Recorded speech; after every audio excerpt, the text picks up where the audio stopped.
Shit, are you okay? Why are you? I'm so sorry.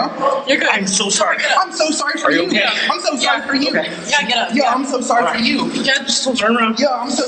Turn around. Don't get in my face like. yeah. Don't get in my face like. Stop. Stop. Yeah. Put him on the floor. Yeah. Get a stick max, please. Get a stick max. I told you to stop. You ready? Which one is it? Okay. Stop resisting. Stop resisting. Stop resisting. Stop resisting. Stop resisting. Okay, let me know when the next one's ready, okay?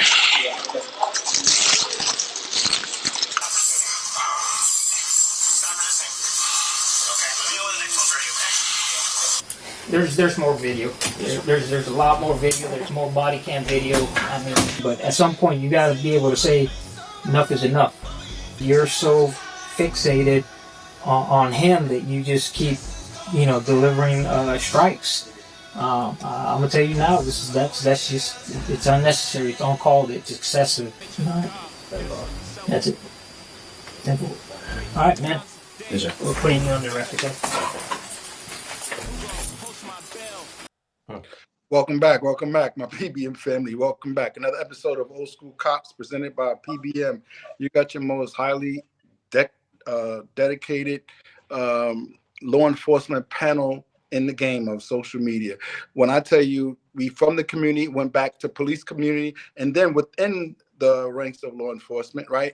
You're talking about special task force, undercover work, sergeant, detective, street enforcement unit, SWAT team, Red Dog community. I mean, we have a real diverse, highly dedicated panel here with law enforcement. It's probably the best panel on social media. So you send us a video, we'll give you an unbiased assessment. This particular video, you see you got a deputy with multiple red flags. Go ahead, Tony, you can start this assessment. You know what? I'm curious to know about this individual's history. What his record looks like as far as use of force. But there's two things that I want to really talk about regarding this. One, that technology is a game changer. Thank God that we do have technology now that has shown the light on what's happening, And can you imagine how much stuff in the past was happening and the officer's word, it was just, he was given a benefit of the doubt. And now we see video, and even in recent times, you'll see video, then you'll see written report, and the two don't coincide. There's a problem, right? Now we have this video, and we see officers that are being held accountable and being arrested for excessive force. They're being arrested for assault, right? And the other thing is, how are these individuals getting through or getting past the system, the psychological, the background investigation? There's something that's not quite right.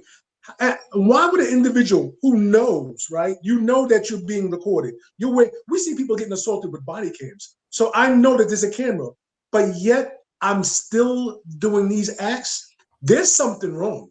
There is something seriously wrong. You think I got a camera on, I have to chill. But there's something, I don't know whether it's psychological, there's something mentally, there's something wrong to where you can't control yourself with a camera being recorded, knowing what you're doing is wrong.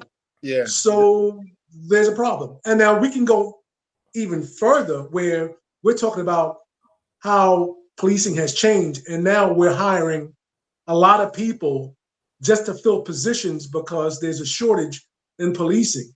So, I mean, you have to look at it from a whole broad perspective of what's happening in policing with assaults and with the recruiting and the hiring. There is a problem in policing. Yeah, you definitely, Shane, before you chime in, I just wanted to give a shout out to the followers. Trick J, what's up? I see you joined live. Alex, what's up? Nick Drew, what's up? Anybody got any question? My boy, Early Raza, what's going on, brother? He's a day one supporter of the PBM brand. You guys got any questions for the panel? Go ahead and just type it in. Go ahead, Shane, with your assessment. Yeah, I gotta piggyback off of Big Brother Tone. You gotta think about what is the background, the mental background of this guy. You know, for me, when the body cams came out late on the mid 2000s, I was excited because I figured, you know, I know policy, I know use of force policy. The camera's on, I'm gonna be vindicated. I was happy; it was no problem for me. But these guys have the camera on with, like Tony said, with technology, and you still doing egregious things. The guy is restrained, completely restrained in them restraining chairs. And you know about this, Joe and Tony, better than I do. You can't get out from the chairs. What are you hitting on when the guy can't even move? What is your thought process? That say, let me keep banging on this guy, but he's in a seat that's restrained.